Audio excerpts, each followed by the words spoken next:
억대 연봉으로 은퇴했는데 가장 후회된 건 이것이었다. 솔직히 말하면 우리 대부분은 은퇴를 이렇게 상상한다. 돈만 충분하면 다 괜찮아질 거야. 이제 출근 안 해도 되고 하고 싶은 거 하면서 살면 되지. 특히 억대 연봉까지 받다가 은퇴했다면 더더욱 그럴 거다. 주변에서도 부러워한다. 와, 진짜 인생 성공했네. 라는 말도 수도 없이 듣는다. 그런데 정작 은퇴하고 몇 년이 지난 사람들 입에서 가장 많이 나오는 말은 의외다. 다시 돌아갈 수 있다면 돈 말고 이걸 준비했을 텐데. 이것은 생각보다 단순하고 또 생각보다 많은 사람들이 놓치는 부분이다. 은퇴를 앞두고 있거나 이미 은퇴한 사람들의 이야기를 듣다 보면 공통점이 하나 있다. 돈 계산은 정말 열심히 했다는 거다. 연금은 얼마인지, 자산은 몇 년 버틸지, 의료비는 얼마나 들지. 그런데 정작 은퇴 후의 삶에 대한 계산은 거의 안 했다는 거다. 은퇴 준비의 착각돈이 전부라는 생각.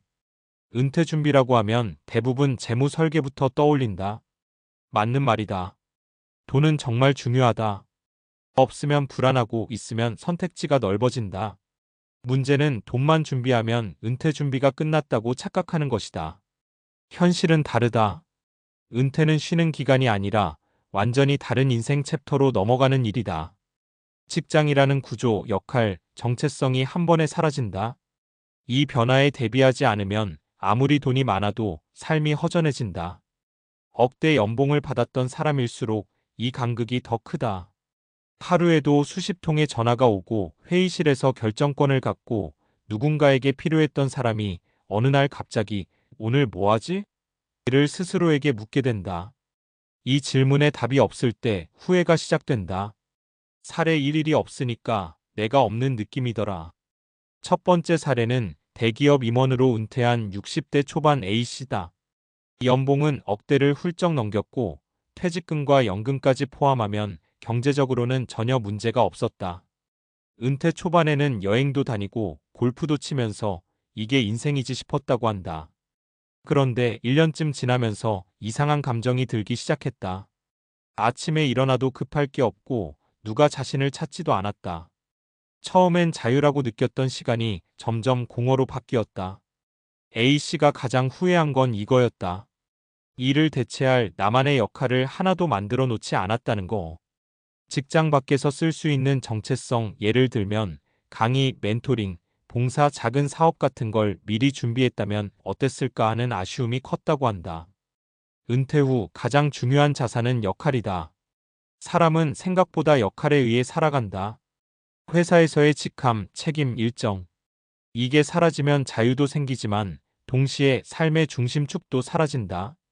그래서 은퇴 준비에서 정말 중요한 건 은퇴 후에도 내가 누군가에게 혹은 나 자신에게 어떤 사람으로 남을 것인가다. 돈은 그 역할을 도와주는 도구일 뿐 역할 자체를 만들어주지는 않는다. 사례 이 사람 관계를 회사에만 걸어놨더니 남는 게 없더라. 두 번째 사례는 금융권에서 일하다 은퇴한 B씨다.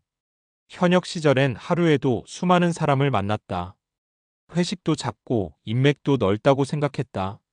그런데 은퇴 후 6개월이 지나자 연락이 눈에 띄게 줄었다. 회사라는 공통분모가 사라지자 관계도 같이 사라진 거다. B씨는 말한다. 돌아보니까 회사 밖 인간관계를 거의 안 만들어 놨더라고. 은퇴 후 외로움은 생각보다 빨리 그리고 깊게 찾아온다. 이건 돈으로 해결되지 않는다. 오히려 시간은 많은데 함께 쓸 사람이 없다는 게 더 괴롭다. 은퇴 준비는 관계 관리이기도 하다. 은퇴 전부터 의식적으로 회사 밖 관계를 만들어야 한다. 취미 모임, 지역 커뮤니티, 동호회, 오래된 친구와의 관계. 이건 은퇴하고 나서 갑자기 만들기 어렵다. 어색하고 에너지도 많이 든다. 은퇴 후 삶의 만족도를 결정하는 요소 중 하나는 얼마나 자주 웃으면서 대화할 사람이 있느냐다. 사례 3하고 싶은 걸 미뤄두다 보니 할 힘이 없더라. 마지막 사례는 자영업으로 큰 성공을 거둔 C씨다. 늘 바쁘게 일했고 은퇴하면 여행도 다니고 그림도 배워야지라고 생각했다. 문제는 은퇴하고 나니 몸도 마음도 예전 같지 않았다는 거다. 체력은 떨어졌고 새로운 걸 배우는데 자신감도 줄었다. CC는 이렇게 말한다. 할 수 있을 때 조금씩 해볼 걸. 다 은퇴 후로 미뤄둔 게 제일 아쉬워. 은퇴 후 삶은 연속이지 시작 버튼이 아니다. 은퇴하면 갑자기 새로운 인생이 시작될 거라 기대하지만 실제로는 그렇지 않다. 지금까지 살아온 방식이 그대로 이어진다. 취미 없는 사람은 은퇴 후에도 취미가 없고 인간관계에 소극적인 사람은 더 고립된다.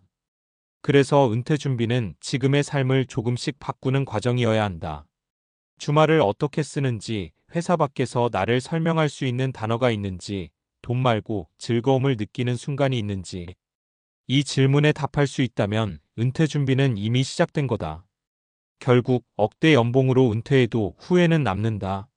억대 연봉으로 은퇴했는데 가장 후회된 건 이것이었다. 이 문장에서 이것은 사람마다 조금씩 다르다. 하지만 공통점은 하나다. 돈 말고 삶을 준비하지 않았다는 것. 은퇴는 끝이 아니다. 다만 준비 없이 맞이하면 생각보다 외롭고 허전한 시작이 될 수 있다. 지금 이 글을 읽고 있다면 아직 늦지 않았다. 돈 계산만 하지 말고 어떤 하루를 살고 싶은지도 같이 계산해보자. 그게 진짜 은퇴 준비다.